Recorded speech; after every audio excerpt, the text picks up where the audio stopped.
যদি তোমরা তোমাদের রবের কাছে ক্ষমা চাও, তিনি অতীব ক্ষমাশীল, ক্ষমাকারী। ইউরসিলিস সামা আলাইকুম মিদরারা, ক্ষমা চাইলে আকাশ থেকে বাড়ি বর্ষণ হবে। যদি বৃষ্টি লাগে বৃষ্টি আসবে, যদি রোদ লাগে রোদ আসবে, কি লাগবে তা আসবে। ওয়াইমদিদকুম বিআমওয়াল, ধন সম্পদ বৃদ্ধি হবে, টাকা পয়সা বৃদ্ধি হবে, জায়গা জমি বৃদ্ধি হবে, ইজ্জত বৃদ্ধি হবে। ওয়াবানিন, সন্তান সন্ততি দান করবে আল্লাহ। ওয়াজআল লাকুম জান্নাত, মরে গেলে জান্নাত দেবে। ওয়াজআল লাকুম আনহার, যে জান্নাতের নিচে কি থাকে? নহর থাকে।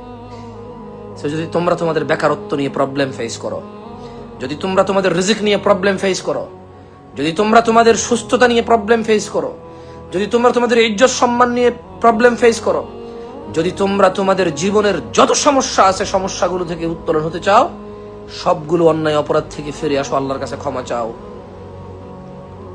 ইল্লা মান তাব, যে ব্যক্তি তওবা চেয়ে ফিরে আসে, ওয়া আমানা, ঈমান আনে, ওয়া আমিলা আমালান সালিহা, এবং ভালো কাজকর্ম করে।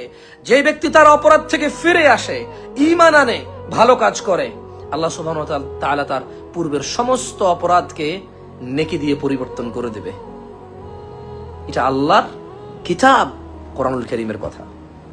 ভাষাও তোমাদের গা ট্রেন্ড চলছে। 2-4 লাখ মানুষ দেখবে, 2-4 টাকা অ্যাড, নাচ গান আইসা মানুষকে দেখাবা, মানুষের সময় নষ্ট করবে, এরপরে 2-4 টাকা ইনকাম হবে। আর কমেন্ট করে নিয়ে যে বহুত বড় ভালো সাজে যাবা, আর খারাপকে খারাপ প্রমাণ করে দিবা। অথচ তোমার এই এঙ্গেজমেন্ট তাকে এই খারাপে নিপতিত করেছে। তোমার এই তাকে দেখা, তার পোস্টের নিচে কমেন্ট করা, তার ওখানে যে অ্যাংরি ইমোজি দিছো ধরো প্রয়োজনে, বাট এগুলো সে মনে করে তার এঙ্গেজমেন্ট, এগুলো সে মনে করে তার পরিচিতি, তার খ্যাতি মনে করে সে এগুলা দিয়ে তার উপার্জন হয়, হারাম উপার্জনে, এই তোমার এঙ্গেজমেন্টের কারণে। Ignore them, block them my brother, just block them. যে তোমার মূল্যবান সময় নষ্ট করে, যে তোমাকে নাচ গান দেখায় আর অশ্লীলতা নিমজ্জিত করে, just block them, block all of them.